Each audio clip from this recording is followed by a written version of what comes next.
E-talons. CV.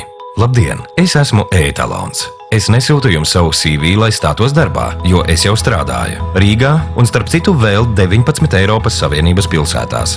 Tajā skaitā Milānā, Varšavā, Parīzē. Mana ģimene izmētāta pa visu pasauli. Hongkonga, Monreāla, Ņujorka, Dubaja, Mehiko un vēl un vēl. Es sniedzu jums savu CV, lai jūsu datubāzē būtu korekta informācija. Citādi reizēm par mani runā un raksta, zina ko. Tad lūdzu, patiesība ir šeit.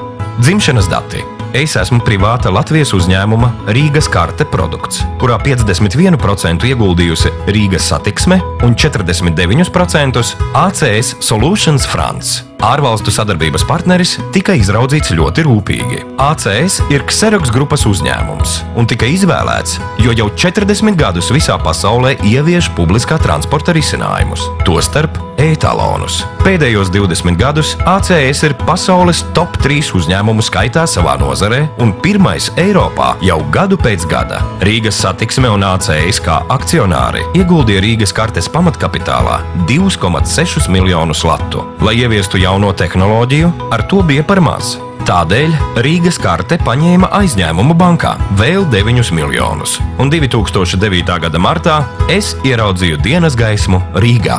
Mans pirmais dzīves gads pagāja ātri. Tas tik bija gads. Mani pirmie soļi, jauna pasaule man, es pats jauns saviem pasažieriem, mums bija jāsarod citam ar citu. Jaunas tehnoloģijas, tās vienmēr ir pārmaiņas, jāiemācās kaut kas jauns. Bet kāds ir iegūms? Dzīve kļūsi labāka un ērtāka. Ļausim man, E-talonam, attīstīties līdz ar Rīgas pilsētu.